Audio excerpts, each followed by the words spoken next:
Bienvenue sur les bonus d'été du podcast Faminimaliste, le podcast qui parle minimalisme en famille. 2 fois par semaine, les lundis et les jeudis, je partage avec vous astuces, méthodes et réflexions pour vivre une vie concentrée sur l'essentiel et débarrasser du superflu.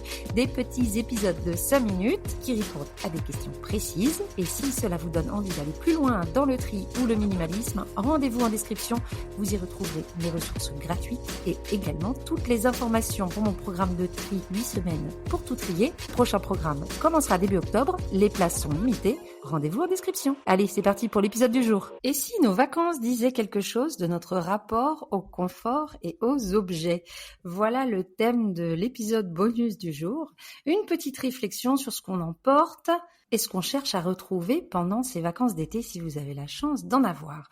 Parce que je me fais cette réflexion à chaque fois que je pars quelque part. J'ai déjà pas beaucoup de choses chez moi étant minimaliste. Et pourtant, quand je pars en vacances, forcément, je prends pas toute ma maison sur mon dos. Donc, j'emmène peu de choses dans ma petite valise. Que je parte 1, 2 ou 3 semaines, je prends juste une petite valise pour partir avec moi. Les petites là qu'on met dans Ryanair ou EasyJet. Tous les ans, il y a toujours au moins un vêtement, voire 2, que je ne mets pas. Bref, tout ça pour dire que je n'emporte pas vraiment grand-chose et pourtant mes vacances se passent très bien. C'est un petit peu comme la réflexion que je pouvais me faire au début du minimalisme ou quand j'arrivais dans des Airbnb, surtout quand c'était des Airbnb qui ne sont pas habités à l'année par les gens, qui ont très peu d'équipements, qui ont juste vraiment assez pour 4, 5 ou 6 personnes en termes d'équipement de cuisine, assiette, verre. On a vraiment le strict minimum et pourtant on passe quand même de très bonnes vacances et on a l'impression de manquer de rien. Alors, est-ce que ça ne dit pas quelque chose sur l'âge mental que peuvent représenter le fait de s'occuper d'objets de chez nous, le fait d'avoir beaucoup d'objets chez nous?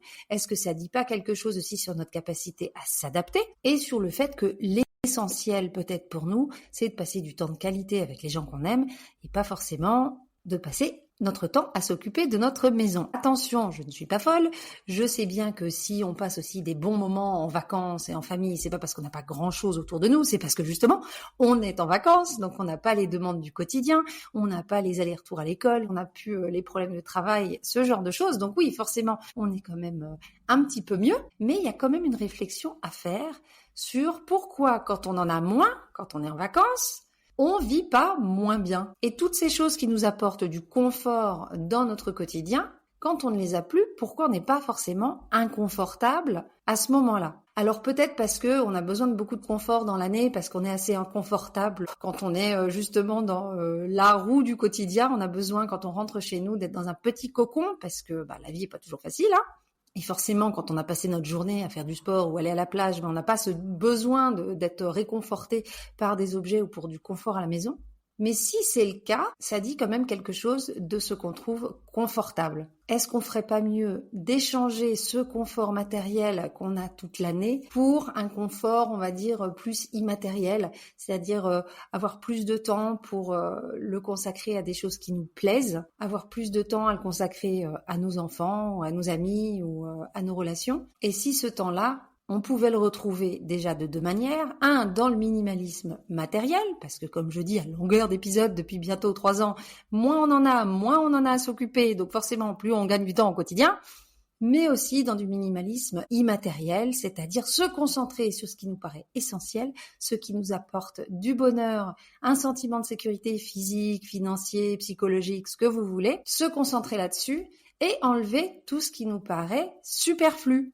Alors le but, c'est pas de vivre une vie toute calculée, être toujours dans l'optimisation à 100%, il faut absolument du bonheur et de l'épanouissement tout le temps, mais est-ce qu'on peut pas trouver un équilibre? Parce que quand on part en vacances, on fait beaucoup plus attention au final de la manière dont on passe notre temps. Quand on est en vacances loin de chez nous, on planifie des sorties, on planifie des activités qui vont nous plaire à nous ou aux enfants ou au reste de la famille. Et en fait, là, à ce moment-là, on réalise ce qui est important pour nous, ce qui est essentiel et ce qui nous rend heureux. Si ce qui nous rend heureux, c'est justement de prendre le temps, de pas regarder notre montre, de pas courir à droite à gauche, pourquoi on peut pas répliquer ça le reste de l'année? Au moins le week-end. Est-ce qu'on est obligé de faire 1000 activités, d'avoir inscrit nos enfants à 45 activités? Si ce qui nous rend heureux, c'est de la spontanéité, comment on peut faire pour que au quotidien, il y ait de la place pour la spontanéité? Et si on gagne du temps, parce qu'on s'occupe plus de notre maison, en tout cas plus trop, et qu'on a du temps disponible au quotidien, on n'est pas toujours obligé de le remplir tout de suite. Le minimalisme matériel étant bien ancré maintenant depuis des années, je suis beaucoup plus dans cette démarche de minimalisme immatériel et de faire attention où je mets mon énergie, où je mets mon temps et d'essayer de me construire la vie qui me plaît. C'est pas facile, mais c'est un bon guide. Donc voilà un petit peu la réflexion avec laquelle je voulais vous laisser cette semaine. Le fait qu'on en ait moins dans nos emplois du temps et dans nos maisons en vacances nous relaxe tellement. Comment on peut faire pour réussir à faire ça un petit peu plus au quotidien le reste de l'année? Et voilà pour l'épisode bonus du jour. J'espère qu'il vous aura plu.